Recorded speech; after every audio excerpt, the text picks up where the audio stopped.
Hello and welcome, I'm Leon Griffiths and this is Leon's Tips and Tricks. A lot of people come up to me and ask me what are my favourite tools when I'm working with ship's models.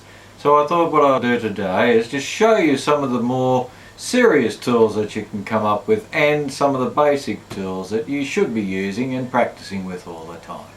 For example, one thing I can't do without is cotton buds. Now cotton buds, every time that you lay down some Aquadeer white glue or some super glue, you really do need to absorb the build-up of the glue, and there's nothing better than the disposable cotton bud. So there's one thing to remember, you can get those from a $2 shop for hundreds of them. Another one that I like to use are plain forceps like this, and they come in seriously handy for when we're doing planking, and we can hold those planks together so they're all neat and then they dry in exactly where we want them. These with normal mat pins are wonderful. Now a pencil is the thing that we're also going to need. For the accurate marking, it's best to get a mechanical pencil like this, or a drafting pencil. People call them a chuck pencil, and that's with a HB on them, and that's a 0.5mm. And the other thing is a 6B pencil with a very soft carbon lead on it, so we can really get the carbon into, say, the edges of planks, so when we put those together we'll make our cosmetic tar lines, for example.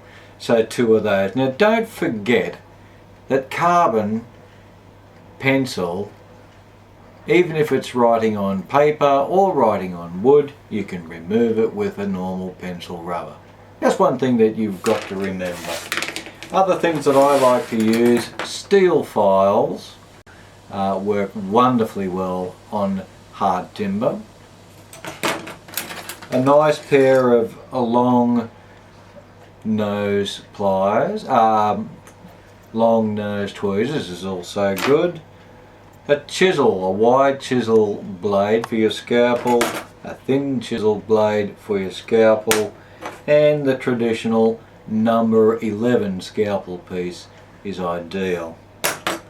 Dental picks are another thing that you'll always use, and you never know when the job's going to come up. So if you keep one of those handy with a hook on it, it's good for the rigging as well. A small square, if we can find one, and this one happens to be a slide adjustable across the top. They're expensive, but you can buy a cheaper form of them, but the smaller the better. We're dealing with small scales of no more than a foot at times, when we must be able to get it in. A pair of vernies, these are mechanical vernies, not digital. I go back to the old school, but they're really, really good for being able to understand and determine which size thickness of timbers that we're using. Straight to the wife's cosmetic bag, get yourself a decent brush, and what we can do is we brush down all the sawdust that we're using. To get into the corners of things, this is normal pressurized air, and I use that on the job, saves bringing in an air compressor, and very, very valuable to what we're doing. Surface marker, as you would know, go around the bottom of the ships and put a water line in. That's exactly what we need. This is an adjustable one, it's quite good, and that's something that I use on every job for when I'm putting, for example, copper plates in. Where is she going to stop and finish?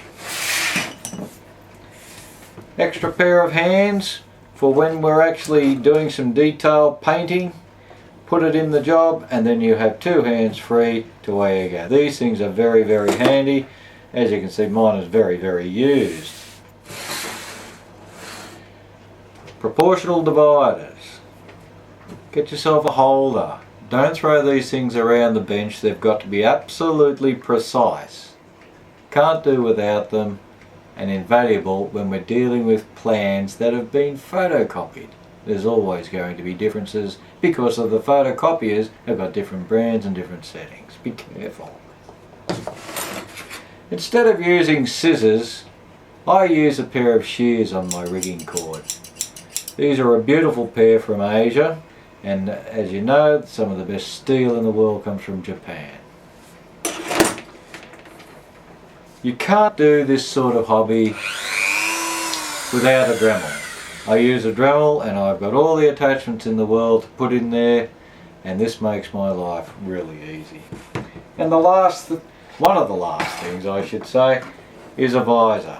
At my age, I'm 54, I need these visors to be able to get in and do the delicate work, which makes all of that sort of thing a hell of a lot easier if you've got a selection of different multiplications of magnifying.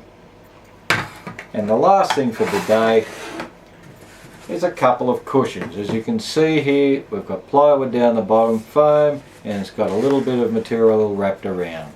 These are ideal for leaning your model up against to give you the right angle of where you want to work. I'm Leon Griffiths, and we'll see you next time.